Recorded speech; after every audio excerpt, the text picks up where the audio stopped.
comecei aqui a falar enquanto você estava fora, né? Sobre conflitos. Porque as ideias é que as pessoas têm que conflito é uma coisa sempre negativa, né, Rê?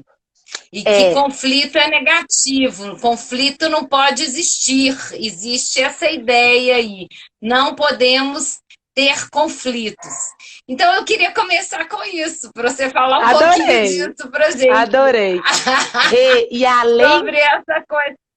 A gente vai falar, como a gente vai falar de conflitos e conflitos, como se esses conflitos podem ser utilizados como uma oportunidade na crise, então eu quero que você comece falando para a gente sobre esses conflitos. Vamos lá? vamos lá, Rê. Antes da gente começar, tem umas diquinhas de Instagram que a gente vai aprendendo nessa quarentena. A gente tá ficando expert nessas lives, né, Rê?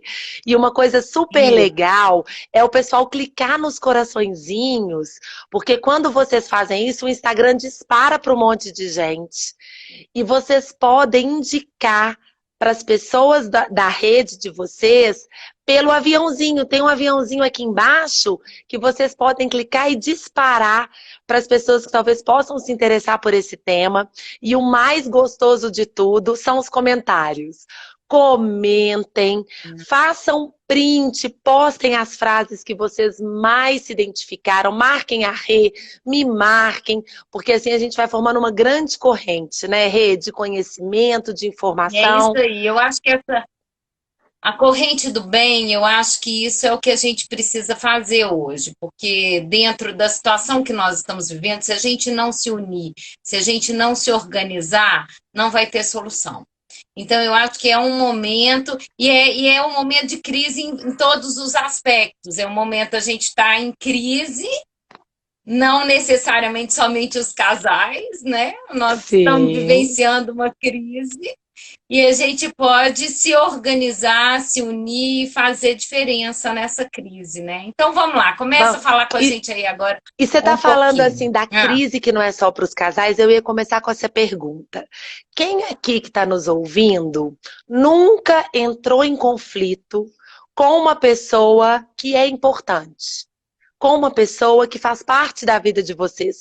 Porque os conflitos também, Rê, não são só mérito ou privilégio dos casais. Os conflitos, sim, eles vão fazer parte de qualquer relação interpessoal, principalmente nas de longo prazo. Principalmente daquelas sim. pessoas que a gente quer perto da gente. Não é verdade? E aí a minha Uhum, segunda é perguntinha, que eu verdade. quero ver aqui as respostas, hein, gente? Minha segunda perguntinha seria: quem já pensou que o relacionamento está péssimo porque tem muito conflito? Também é uma coisa que a gente escuta, né, Rê? Nó, Renata, meu E é isso. casamento tá péssimo, a gente briga demais, tudo a gente tem conflito, como se os conflitos fossem preditores Se de um não, relacionamento ruim. e não é. E isso é uma coisa tão séria, porque as pessoas não se permitem. Então, quer dizer, melhor eu ficar calado para não ter o conflito, e aí ficar calado, a gente já sabe que às vezes é um problema muito maior. Então, eu vou ficar mudo e não vou Aham, falar aham, nada, aham. porque ficando mudo eu não gero problema. Às vezes eu vou gerar exatamente o problema por conta do ficar mudo, porque na hora que a gente se omite, o problema que estava ali poderia ter sido resolvido, ele não é, né? É. Então vamos lá, começa E, aí. Eu acho gente, muito bom isso. e esse tema, né, Rê, você já sabe que é um dos meus temas prediletos. Minha pesquisa de mestrado, ela foi exatamente sobre como que o manejo dos conflitos, a gestão do conflito, pode impactar na satisfação conjugal. Aí deixa eu contar para o pessoal por que que isso é importante. Gente, tem uma Aham. pesquisa linda, linda, linda, que foi feita em Harvard por mais de 80 anos. Então é aquela pesquisona, assim, que pesquisou a mesma pessoa, o mesmo indivíduo, por sua vida inteira, praticamente. E essa pesquisa teve como objetivo avaliar quais eram os critérios de felicidade. E aí, eles tinham várias hipóteses, que as pessoas se sentiam felizes porque tinham dinheiro, porque desenvolviam carreira, que as pessoas tinham, né? E a sua pesquisa de mestrado vem muito nisso. Eu já tô vendo que você tá aí doida para falar dela, né? Reli seus pensamentos, não Doida. li? Leu. Eu estava mexendo com ela agora. Aí, Sabia, aí veio sabia. aí. Eu tava fazendo uma publicação dela agora, eu tava aqui, ai, ai, ai, Sabia, com a sabia. língua coçando. E aí, a Rê depois vai falar da dela que tem tudo a ver com essa, é por isso que eu tô trazendo. E aí, gente, essa ideia de felicidade nessa pesquisa foi percebida por um critério que tem tudo a ver com esse nosso papo de hoje, que é a qualidade dos relacionamentos. Então, olha o que eles identificaram, que as pessoas que se sentiam felizes, elas tinham relações íntimas de muita qualidade, de muita profundidade, de muita importância. E as pessoas que não se sentiam felizes, elas não tinham essa oportunidade de ter relações duradouras e íntimas. E se a gente pensar em conflito, muitas vezes o que vai atrapalhar a qualidade da relação é o conflito. É quando o conflito não é gerido de uma maneira a buscar solução, é quando o conflito ele fica preso. Quantos casais, gente, chegam para mim falando, Renata, a gente tem um conflito, eu falo, desde quando? Aí eles falam assim, desde que a gente se conhece. Eu falo, isso tem quanto tempo? 20 anos. Então, existem conflitos crônicos, perpetuados, que vão trazendo muitas ideias negativas de que eu não sou feliz, de que esse relacionamento não é bom para mim, de que o outro não me ama. Então, a gente começa a emitir uma série de crenças, de pensamentos disfuncionais, quando os conflitos não são resolvidos. E quem E isso. Não, pode falar. Não, e eu ia fazer uma perguntinha assim: quem que ensina a gente a gerir conflito? Será que na E escola, na família de origem, a gente foi ensinado? e na realidade, o que, que eu ia colocar aqui? Eu ia só acrescentar o seguinte, que os conflitos, eles têm relação com muitas questões. Eles têm relação com as expectativas, porque tem as expectativas que a gente tem do outro e tem as expectativas que o outro tem de nós. Então, a gente tem duas expectativas envolvidas. Além Uhum. das expectativas, a gente tem as emoções envolvidas também. E geralmente a gente, e que tem relação também com as expectativas, porque as nossas emoções também têm relação com essas expectativas, né? Se você tem uma expectativa frustrada, pode ser que ela, se eu tiver uma ideia, por exemplo, de regra violada no sentido de injustiça, prejuízo ou desrespeito, eu vou sentir raiva. Mas se eu tiver uma expectativa ali frustrada, no sentido de de alguma coisa relacionada a um risco de perder o casamento ou algo nesse sentido, eu vou ter um medo. Então, assim, como é que na realidade as nossas emoções estão interrelacionadas o tempo todo? E tem aquele, na realidade, na tristeza tem relação, o medo e a tristeza, muitas vezes, eles têm uma relação muito junta, que eu vejo muito entre os casais, que eles falam assim, não, por medo de perder, e eu não quero perder, então eu estou insatisfeito com uma determinada coisa, e estou triste porque eu estou achando que o outro não gosta de mim, mas eu estou triste, mas eu dou conta da minha tristeza, eu não vou falar com o outro que eu estou triste, eu vou ficar quietinho no meu canto, não vou falar nada para ele, porque se eu falar para ele, aí tem medo, né? Se eu falar para ele, ele pode não gostar, e se ele não gostar, eu vou interferir na nossa relação. Aí você fica quieta, o outro vê que você está esquisito, o outro não está entendendo que você está esquisito. Então, olha como. E aí, às vezes, a relação vai esfriando, ou ele fica na dele, ela fica na dela, e as coisas não vão sendo ditas e não vão sendo É. conversadas. E é grave isso, né? Porque eu falo que as emoções elas têm que servir para nos ajudar e não para nos atrapalhar, né, Rê? E Rê, você tá falando assim, então você tá me dando um gancho assim para um tema super legal que eu queria compartilhar com o pessoal, que é como que o conflito se configura. Porque, gente, toda relação aonde tem uma divergência vai ter conflito. Então, o conflito, essa ideia, essa expectativa de que uma relação boa é uma relação que não tem conflito, gente, isso é mito. Essa ideia de que meu casamento é bom porque a gente não briga, porque a gente não tem conflito, isso é mito. O que faz os Verdade. casais felizes é a forma com que eles lidam, com que eles gerenciam. Eu costumo brincar com os nossos alunos, né, Rê, da psicologia, que estão treinando para serem terapeutas de casal. Eu falo assim para eles: imagina que um casal chegou para vocês com uma lista de conflitos, com 50 conflitos e problemas pendentes. E o outro casal chegou com uma lista pequena. Qual dos dois vocês pensam que vai ser um casal mais fácil? Naturalmente, a gente tende a pensar que o casal que tem menos problemas vai ser um casal mais fácil. Não Às necessariamente. vezes não. Porque Porque às vezes as coisas já estão guardadas ali há tanto tempo que às vezes a coisa está tão complicada já para os dois lados que às vezes os dois já estão muito desconectados. E é o que eu vou falar aqui, depende do tipo de problema. Porque a gente tem problemas que são do cotidiano, que são do dia a dia. Sim, A gente tem sim. conflitos que eu falo com os meus pacientes que são lesões, são feridas, são aqueles conflitos que vêm com ressentimento, que vêm com memórias muito traumáticas. E tem, às vezes, conflitos que não são solucionáveis. O Gottman, que é um autor no qual eu estudo muito, pude me formar com ele nos Estados Unidos, e ele fala que 69% dos conflitos não são solucionáveis. Algumas coisas, gente, a gente vai ter que deixar. Alguns E conflitos. vai, e vai ter, e essa coisa que a gente tiver que deixar não é tão complicado assim. A gente tem uma ideia assim, não posso deixar nada, né? Meu orgulho ferido, se Aham. deixar, meu orgulho vai ficar ferido. Mentira, não tem E isso, porque. né? E É uma sabe. ideia equivocada. Isso é o que a gente chama de PAN, um pensamento automático negativo e uma crença completamente disfuncional. E Rê, olha que interessante. Vamos pensar que é tão comum a gente no relacionamento. Falem pra gente, pessoal, se isso acontece na vida conjugal de vocês.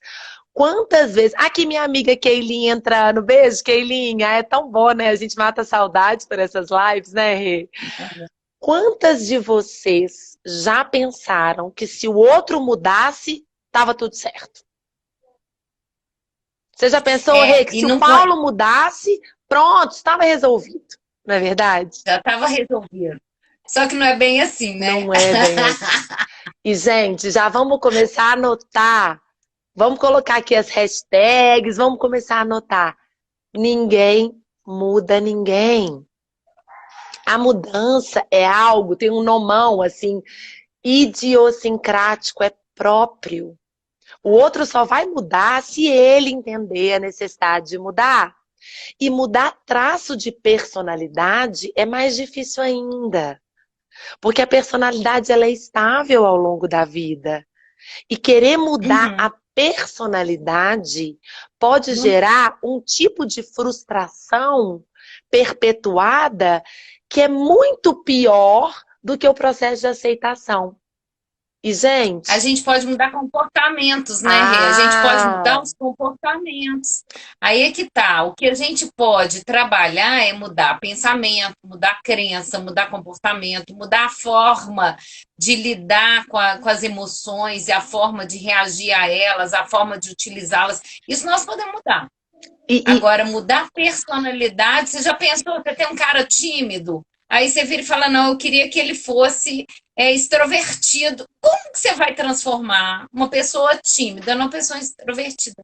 Sem chance. E o que acontece é que quando a pessoa tenta mudar no outro aquilo que é o jeito dele, porque a personalidade é isso, gente, é o nosso jeito, é o nosso temperamento, tá no nosso DNA. Quando alguém tenta mudar aquilo que é do nosso jeito, sabe o que acontece com a pessoa que está tentando ser mudada? Ela resiste.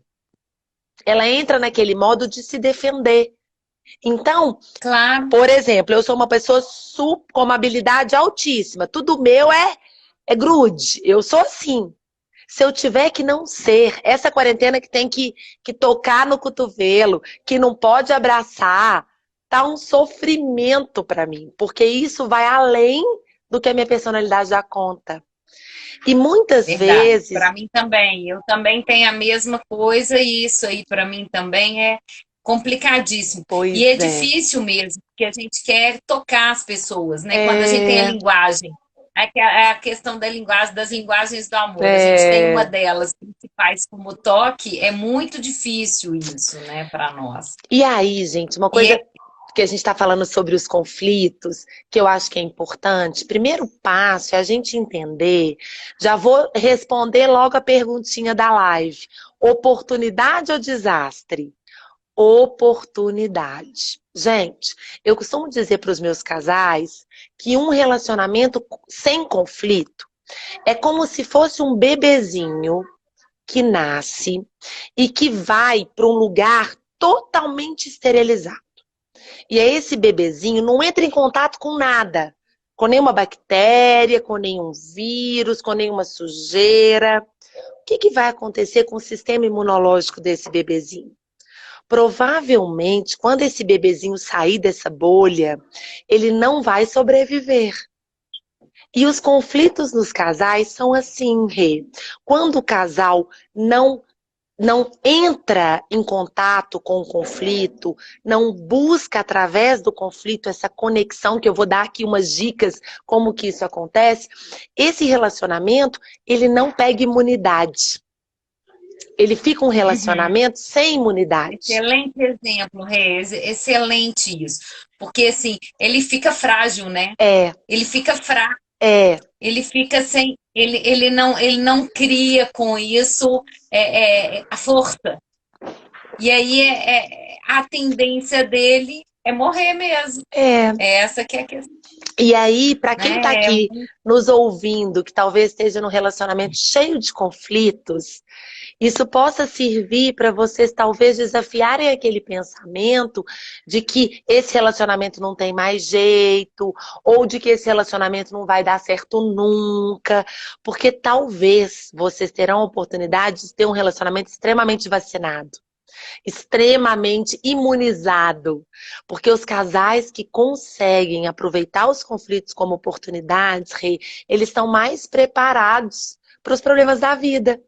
Porque, gente, Mas isso a gente vê no geral, porque isso é a questão da resiliência, que é a mesma coisa que a gente fala com a criança. A criança que não é frustrada, ela tem menos resiliência. É a mesma coisa, a resiliência ela só é criada a partir do sofrimento, não tem jeito. Você vai criar resiliência através do sofrimento. O sofrimento é que te ensina, o sofrimento é que te faz uma pessoa melhor, que te faz criar recursos disso diferentes, que faz você aprender o que não deu certo, entender como que você pode fazer diferente de uma Uhum, próxima vez. uhum, Então, isso eu acho, as pessoas têm uma tendência de querer um mundo perfeitinho, né?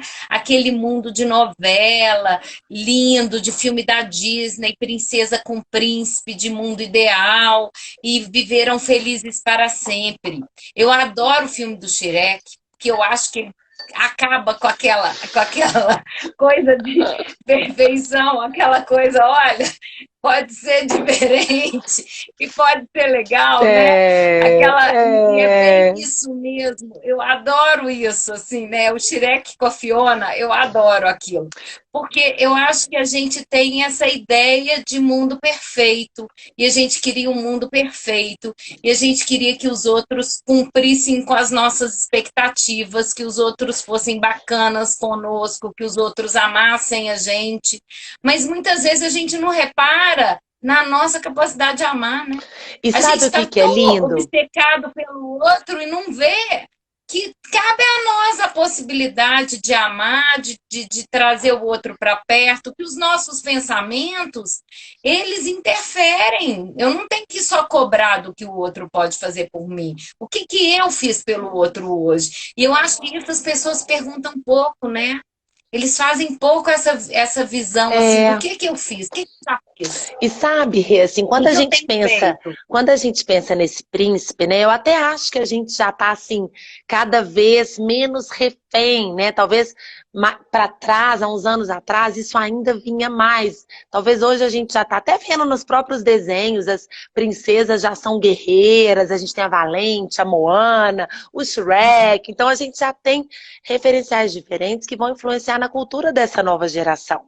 Mas o que eu acho lindo, assim, Uhum. de compartilhar é que se a gente tenta ser príncipe e princesa, o que é impossível, porque é perfeito, gente. Não tem jeito. Príncipe ressuscita.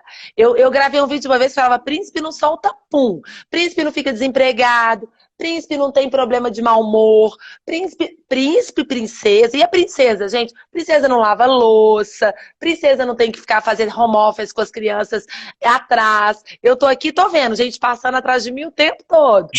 Na vida de princesa, isso não acontece, não é Isso não verdade? cabe, né? Isso não acontece.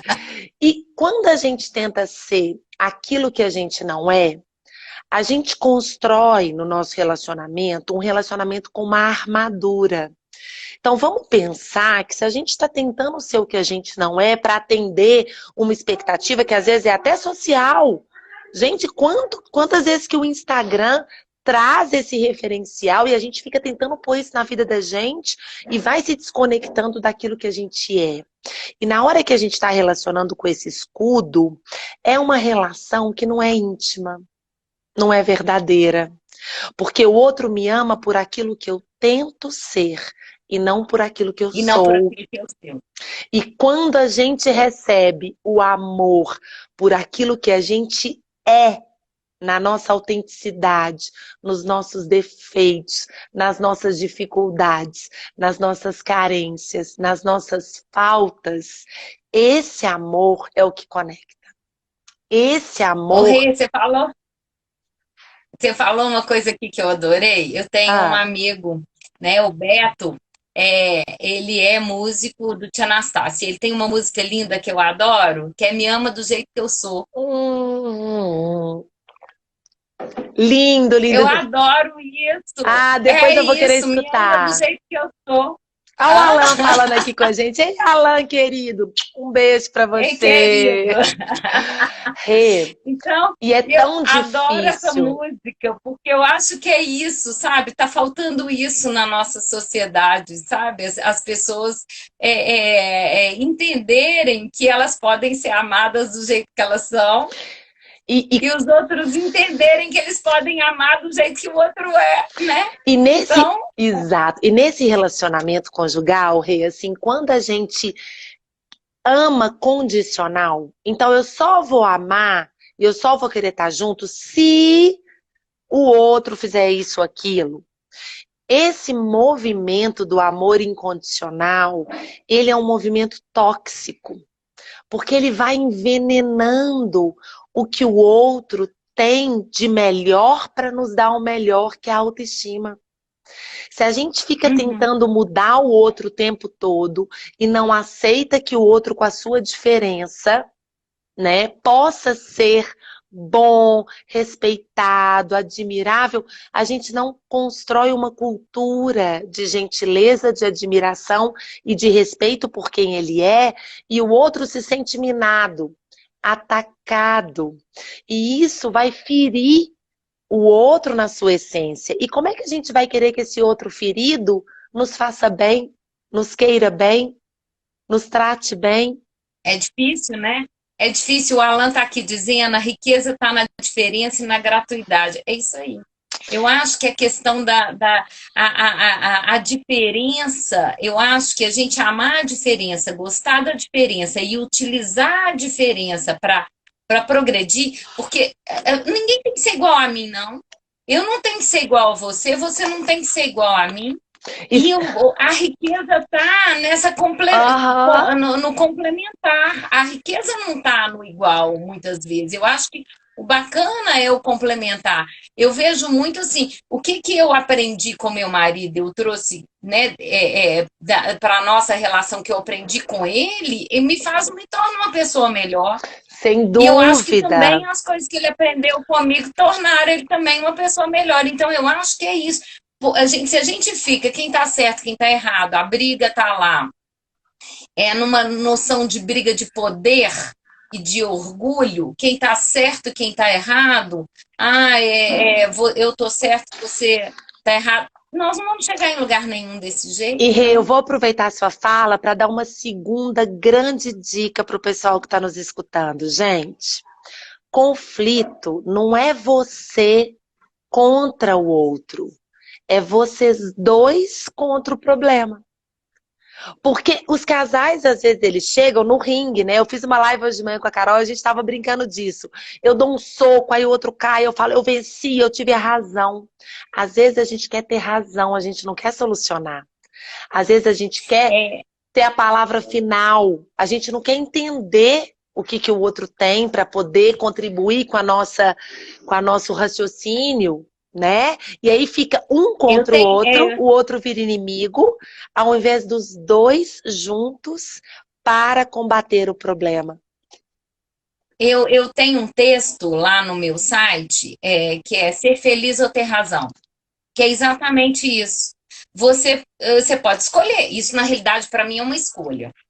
Você pode escolher, inclusive, você ter razão, aí se você tiver razão, você vai criar conflito, você vai ficar no conflito, na realidade não é criar conflito, ficar no conflito, você não vai sair do conflito, o problema vai continuar lá e você não vai criar a oportunidade de sair dessa situação. Se Uhum. você decide que você quer ser feliz, você consegue superar essa necessidade de estar certo.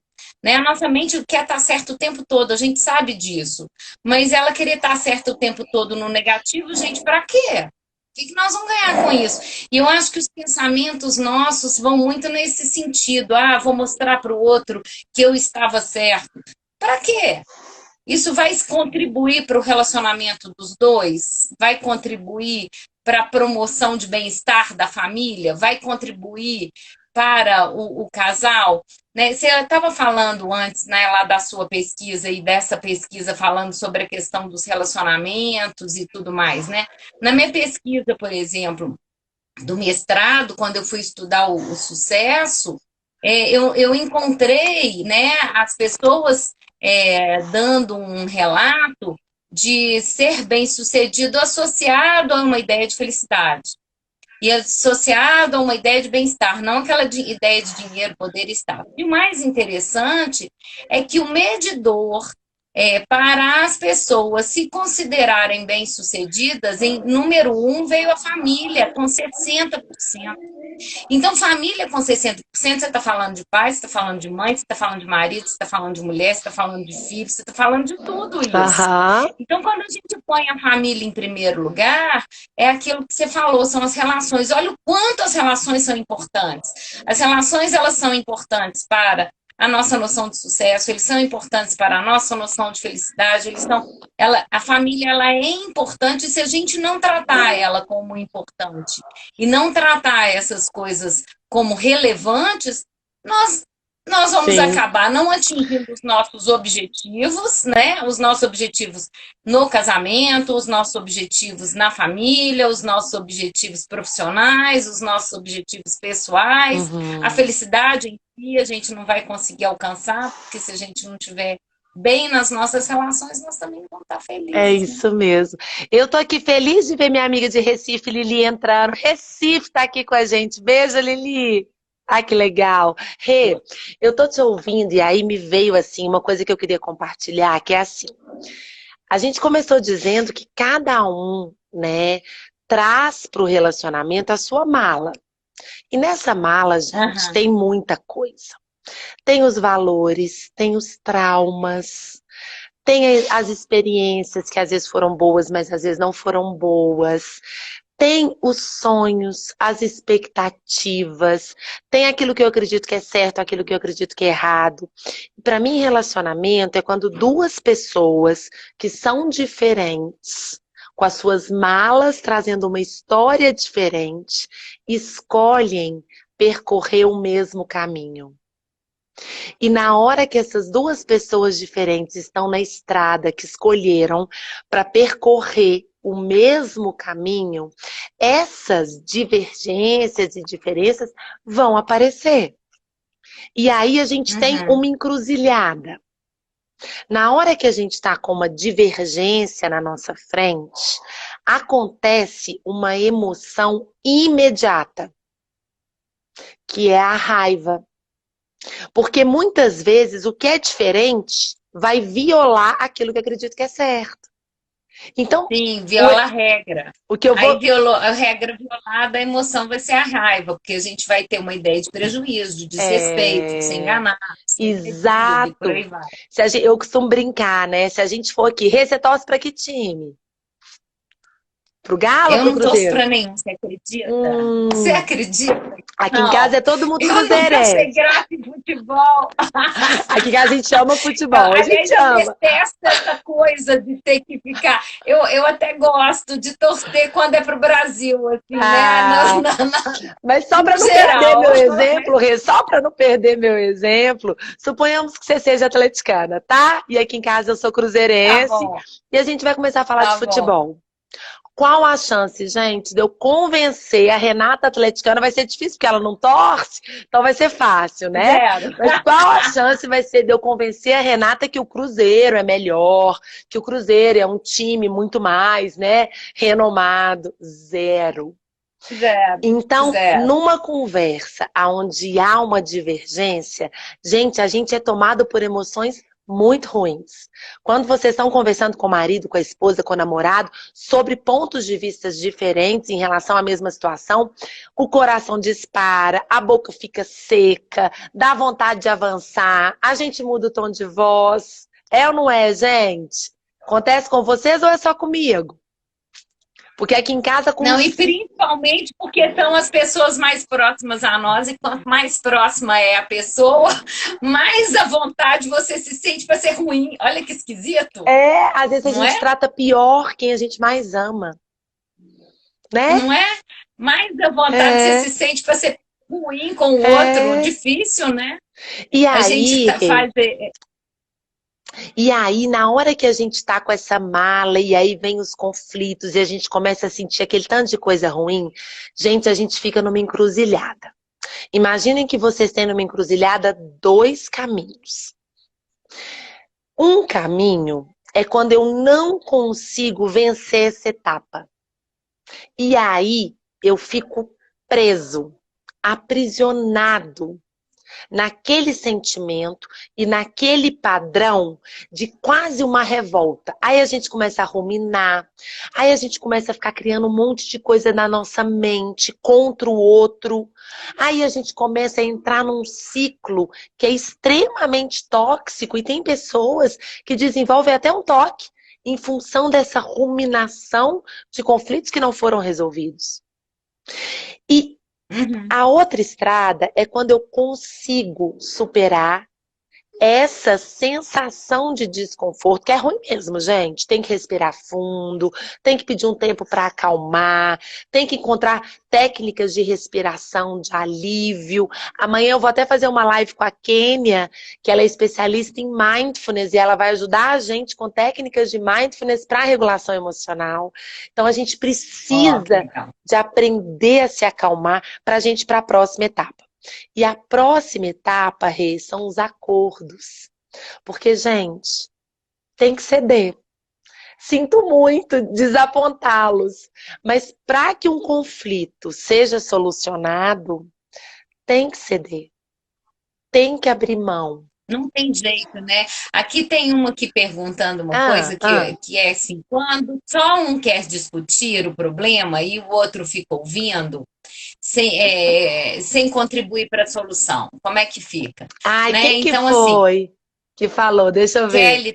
A Kelly. Kelly está perguntando isso, né? Então, o que que eu vejo disso, né? Eu acho assim, que na realidade, para a solução de um conflito, os dois têm que estar engajados, né? Na Uhum, tentativa de solucionar. uhum. Agora, às vezes o que que acontece? Tem muitos pensamentos que cada um tem sobre o outro, que às vezes esse que fica só ouvindo, ele fala assim, olha, às vezes ele tem um pensamento assim, tipo, não vai adiantar nada eu discutir ou falar qualquer coisa, porque ela não vai deixar. ou ele não vai deixar. Ele vai sempre acabar a discussão falando que ele tem razão. Aí não vai adiantar nada. Então, às vezes, ele já tem um pensamento assim, e ele fala assim: ah, deixa para lá. Então, esse tipo de pensamento, às vezes é correto, porque às vezes o outro não deixa mesmo, mas às vezes esse tipo de pensamento, às vezes é um pensamento assim, ele às vezes naquele dia ele poderia deixar. Você não sabe. Você não perguntou, você não criou, né? Então, assim, agora depende também da forma como essa pessoa vai falar. Porque a gente tem a questão da comunicação assertiva também. Se essa pessoa souber utilizar uma comunicação assertiva, né, ela pode se colocar mais. Então, assim, agora, isso aí aquele que fala, ah, mas o outro não fala nada, eu fico falando sozinho. Talvez valha a pena perguntar, vem cá, o que você pensa quando a gente está num conflito? O que você pensa? Por que é que você fica calado? Qual que é o seu receio de falar? Qual que é o seu problema com relação? O que você vê em mim que está te impedindo de falar comigo? Porque é importante que a gente entenda também o que o outro pensa e que a gente vá junto buscar uma solução. Se isso é uma coisa que incomoda, Kelly, eu sugeriria que você perguntasse, se você que fica calada, né, que você crie estratégias para poder falar mais assertivas. Mas se você é a pessoa que fala, cabe a você ir lá perguntar por que o outro fica calado, o que ele pensa sobre você.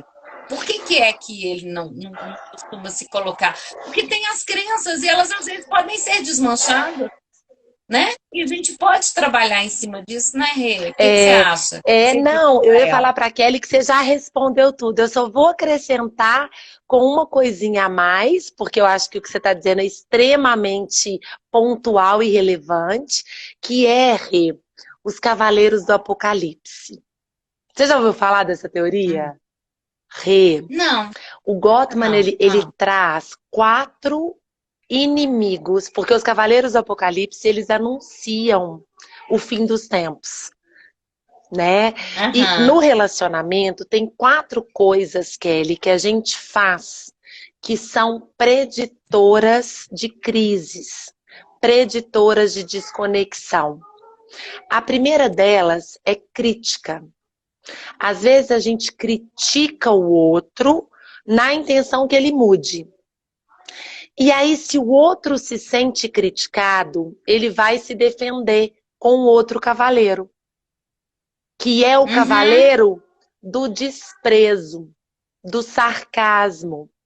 Na hora que você está falando, eu vou me desdenhar daquilo. Eu vou te mostrar que aquilo não é importante para mim. Porque um cavaleiro vem tentando defender o outro. Tem um outro cavaleiro, Rei, que é até pior do que a crítica, que é o desprezo.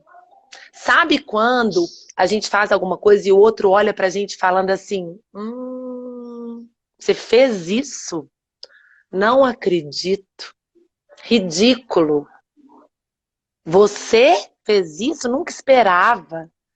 Aquela sensação de desprezo, ela é quase insuportável, gente. Gera vergonha, gera culpa. E aí vem o outro apocalipse para se defender, que é aquele que está tão inundado daquelas emoções de vergonha e culpa, que a única forma que eu tenho de me defender é não respondendo, é me gelando. Ele chama de paredão. E aí a relação na comunicação fica um tentando buscar a resposta e o outro congela. É como se ele ficasse congelado para se proteger. E aí, Rê, a sua perguntinha foi maravilhosa. Tentar entender por que o outro se comporta assim. Eu tenho casais no consultório que quando eles entendem que o outro está se comportando assim, porque ele não sabe o que fazer, ou porque ele está se sentindo culpado, ou porque ele está com vergonha. E não porque ele não ama, ou porque ele não quer resolver, porque os PANs são assim, né? A mente da gente vai pipocando de pensamento automático. Ele não me ama, ele não tá nem aí pra mim, ele não liga pra nossa relação, eu não sou importante pra ele. E aí a gente fala assim, pera, vamos pensar o quão difícil é para ele entrar em contato com o seu sofrimento ou com o seu pedido. Eu tô me lembrando de uma Sim. paciente que ela falava assim para mim, eu preciso que ele me dê atenção. Eu tô muito triste. Até agora, nessa quarentena, ela tá na linha de frente, então tá super sobrecarregada. E ela falou, eu tô muito sobrecarregada, eu tô muito triste. E eu preciso que ele me entenda. E ele lá naquele paredão, tava lá com aquele cavaleiro ativado. E aí eu fiz a sessão com ele, ele falou assim pra mim, Renata, pra mim é insuportável ver ela assim, porque ela é uma mulher tão forte, ela sempre dá conta de tudo, vê a vulnerabilidade dela, eu não sei o que fazer. Eu não sei lidar com ela triste, eu não sei lidar com ela assim carente.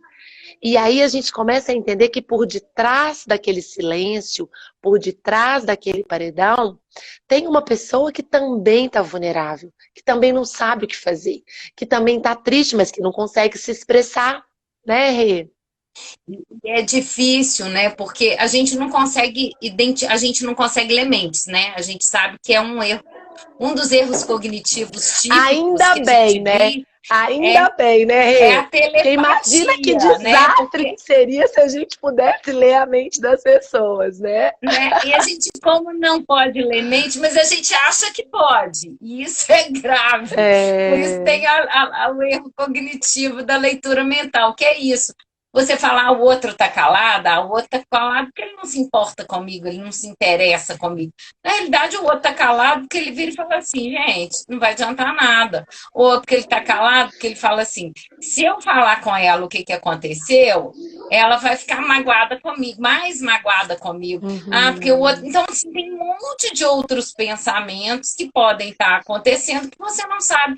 E aí a pessoa faz uma leitura equivocada, né? Achando, não, é por causa disso. É muito engraçado. Eu lembro de uma vez, uma paciente falando uma coisa assim, mas é porque. Não, o meu marido devia saber que eu gostaria que ele ficasse comigo. Eu falei, como é que você falou? Eu falei, não, pode ir pro futebol mesmo, vai ser ótimo para você. Você vai ver seus amigos. Eu falei, uai, mas como é que ele vai saber que você quer que ele fique em casa? Se você falou, vai ser ótimo. Foi super motivadora, super É, coisa, e chegou no consultório brava. Aí você fala, não entendi. Não, ele tem que é. saber que eu queria a companhia dele. Eu falei, como?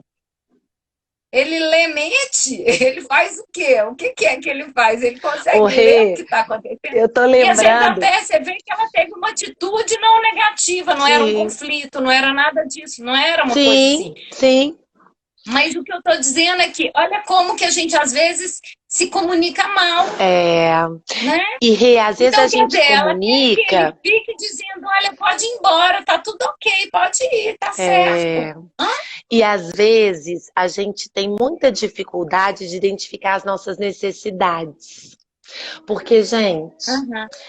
quando a gente entra em contato, eu costumo brincar, assim, eu gosto muito de metáforas, sabe, Rick? Eu acho que elas simplificam, assim, o que é difícil, elas alcançam a nossa alma, né? E às vezes eu falo que Uhum. as nossas necessidades emocionais, elas são como um tesouro. Vamos pensar que no quarto de vocês tem uma pedra preciosa muito valiosa. Muito valiosa. Só que essa pedra tá ali no meio de um tanto de bagunça. Tem roupa, tem sapato, tem livro, tá tudo jogado aí. Que muitas vezes são essas palavras, Rê, que você está dizendo. São essas palavras que não me deixam acessar aquilo que eu realmente preciso, aquilo que vai fazer a diferença para mim. E aí eu fico usando um tanto de coisa e jogando um tanto de coisa que não vai revelar o que eu tenho de melhor para revelar, que é a expressão da minha necessidade, e o outro fica ali vendo aquele entulho todo e não sabe o que está por detrás, não sabe o que é necessário. E, gente, uma coisa assim que pode ser transformadora, né, Rê? Quando a gente se conecta pela vulnerabilidade, por aquilo que a gente não dá conta, pela nossa sombra, por aquilo que a gente não quer contar nem para o nosso travesseiro, né? Que tem coisa que a gente não quer contar, não quer assumir, não quer admitir, que a gente está carente, que a gente tem medo, que a gente fica triste, que a gente se sente inseguro, que a gente tem carência. Quando a gente não consegue comunicar isso, na verdade eu vou falar o contrário. Quando a gente consegue comunicar isso, a gente cria algo que para mim assim é mágico, é divino, que é conexão, que é intimidade, que é como se aquele casal ficasse ligado por fios de ouro. E essa conexão, ela é muito poderosa para a saúde emocional. Essa questão do conhecer o outro, é você se conhecer e se apresentar do jeito que você e você também conhecer o outro e deixar que ele se apresente do jeito que ele é, né? Não é tão difícil como parece, né? As pessoas têm uma ideia de que isso é mais complexo. Na realidade, é a gente tirar um pouco da nossa soberba e dessa capa de que eu não posso falhar, e essa ideia de que eu não posso demonstrar minha fragilidade. As pessoas vão para um relacionamento muito envoltas em muitos pensamentos equivocados. Eu não posso mostrar tudo, porque se eu mostrar tudo, o outro não vai gostar de mim. Eu não posso me apresentar para o outro da forma que eu sou, porque senão eu não vou ser querida, eu não vou ser amada, eu não vou ser valorizada, eu não vou ser... E às vezes é o contrário, porque na hora que eu me mostro, é que é muito mais interessante, que eu me torno mais interessante. Eu falo que a gente tem os amigos que a gente gosta muito, são aqueles amigos meio doidos, assim, nossa, que eles falam, é assim mesmo, não, gente. Aí você fala, aquele amigo meio maluco é o amigo que você mais se conecta com ele, pode reparar. Então, isso é mais ou menos isso. Por quê? Porque eles não têm vergonha de colocar como eles são, eles não têm vergonha de se mostrar, então eles não têm surpresas, eles não vão mostrar uma outra coisa, né? Agora, olha só, antes da gente terminar, eu queria pegar algumas coisas aqui. Nossa, meu Deus, tô aqui olhando o tempo. Falta só 10 minutos, Fê, olha que dó. Aqui, né? Ai. Já tá quase aqui. Então, olha só, uma das coisas que eu queria colocar aqui, né? A gente pode pegar esse momento agora em que as pessoas estão mais juntas dentro de casa, né? E elas podem aproveitar esse momento como um momento de oportunidade, gente. Às vezes, muitos casais que estavam mais distantes, distanciados uns dos outros, agora, nesse momento, eles estão tendo que conviver mais. Então, vamos aproveitar essa convivência maior e vamos começar a acertar os ponteirinhos. Vamos começar a falar, vamos começar começar a conversar mais, falar sobre as nossas emoções, sobre as nossas dificuldades. Isso aí que você está falando, não tem nenhuma vergonha em ser verdadeiro. Eu acho que não tem vergonha nenhuma. Eu, por exemplo, você sabe disso, né? Quando eu começo minhas palestras, que eu vou falar sobre o Cog Planner mesmo, eu já começo falando do meu déficit de atenção, que é onde foi exatamente por causa dele que eu desenvolvi essa ferramenta. Então, na realidade, o que me faz desenvolver, às vezes, são as minhas dificuldades e as minhas necessidades. E eu queria deixar aqui uma coisa, assim, eu estou com medo do tempo acabar, mas aí a gente vai falando até o tempo acabar. Mas uma das coisas que eu queria era convidar os profissionais psicólogos que estão aqui nos assistindo para o seu curso que vai começar na semana que vem aqui conosco, aqui na Cognitiva, que é o curso de casais e famílias, e a gente vai fazer junto casais e famílias e sexualidade com a Cida. Então, a Cida Lopes vai falar de sexualidade, você vai falar de casais e famílias. Gente, é um curso curtinho, voltado para a prática, super legal, né? Vocês hoje já tiveram aqui um inicinho aí para quem está interessado no assunto, quer entender um pouco mais. E uma eu acho que para degustação. todos os profissionais, né? Psicólogos, entender um pouco mais dessa parte, voltado mesmo que aqueles que não atendem casais e famílias, é importante, porque se você atende um paciente seu que é casado, de alguma forma você está trabalhando o casamento dele, não tem jeito. Não adianta a gente se esquivar disso e falar, não, eu não 70% dos nossos pacientes individuais trarão demandas conjugais.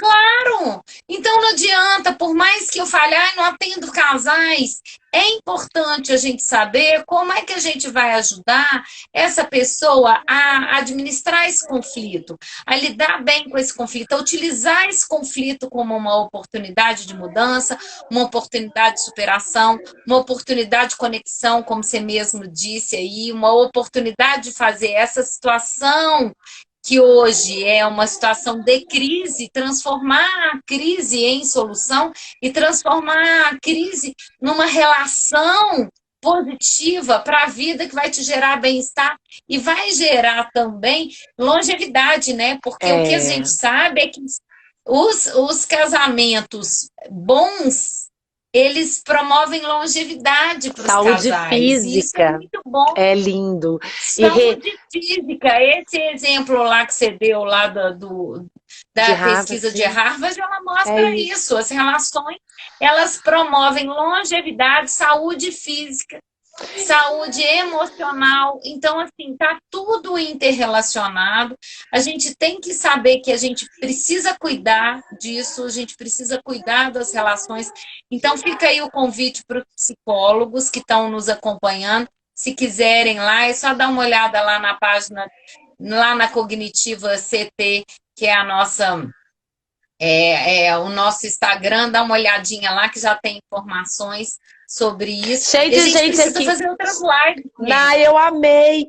Cheio de gente aqui já interessada. Eu vou adorar ter vocês comigo. A gente está preparando um compacto que vai desde a avaliação conjugal, com todos os protocolos que a gente tem hoje disponíveis, até essa prática do dia a dia. Como que a gente estrutura uma sessão? Como é que faz uma conceitualização? Que tipo de técnicas que a gente utiliza? Então, a gente está fazendo assim um formato, porque vai ser online, né, Rê? Super prático. É, E a ideia é que vocês possam se capacitar para poder ajudar os pacientes no consultório. Agora, Rê, fala. não, a ideia era só ia reforçar isso, que a ideia é prática. É um curso de 8 horas com você e 8 horas com a Cida, distribuído em 4 finais de semana. Então, seriam 4 horas por final de semana, é um Uhum. sábado de manhã, 4 horas. Começa dia Esse vinte e curso três. está Começa dia todo 23. formatado para 23, semana que vem, sábado de manhã. Ele está formatado para ser prático, gente. É para sair já usando.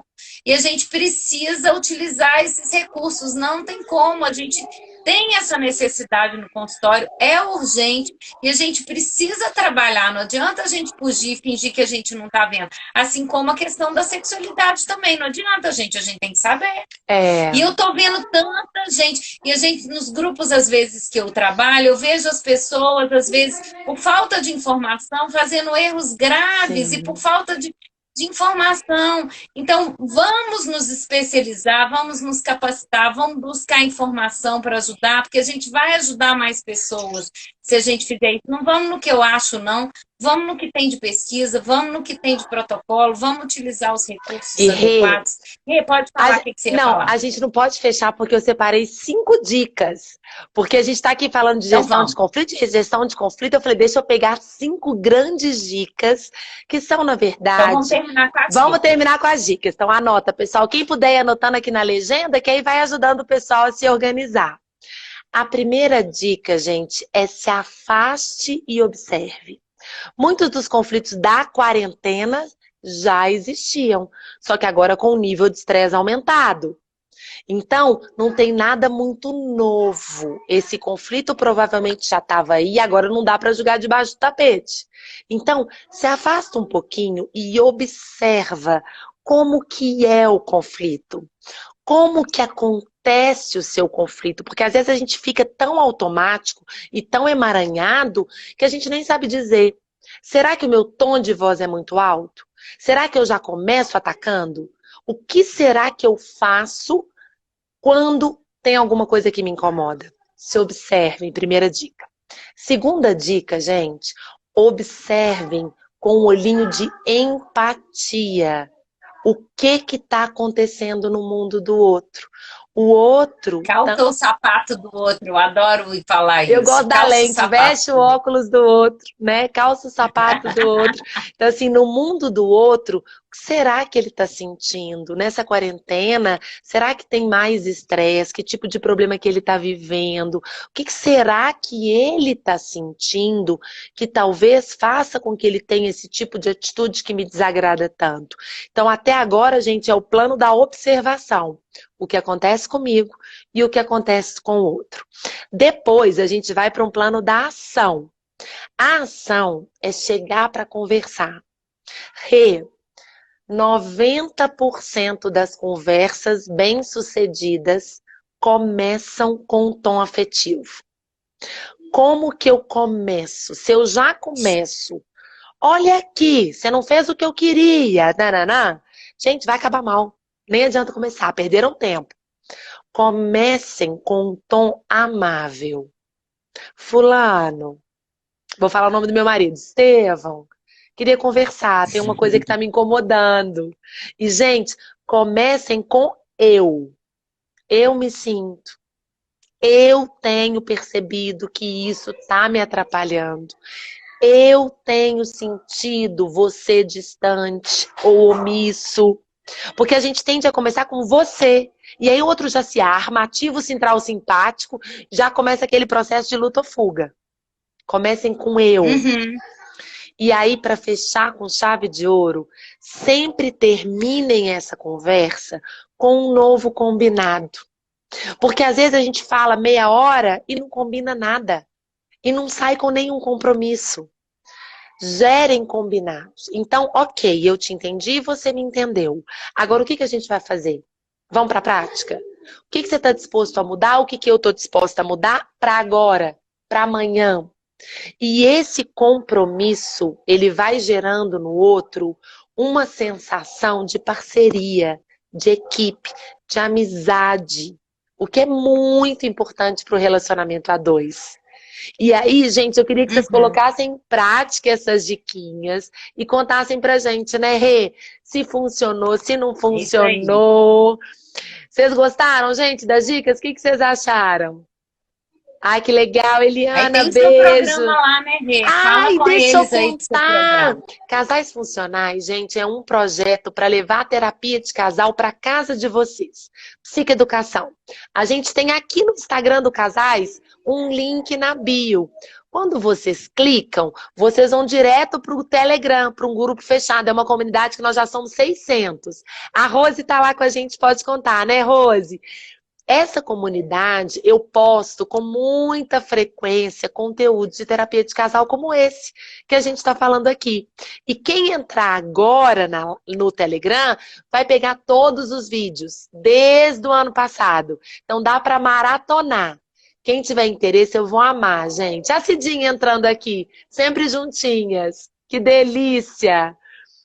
Gente, eu quero agradecer a Rê. Muito bom, Rê. Te Obrigada, agradecer, viu? foi uma live deliciosa. Eu amei estar aqui. Te agradeço pelo convite, pela parceria nessa jornada, dentro desse propósito, né? Que a gente está construindo juntas, de fazer uma psicologia diferente, de resultado, de fazer isso acontecer para deixar uma marca para as próximas gerações. Um beijo, amei. Vai ficar salvo.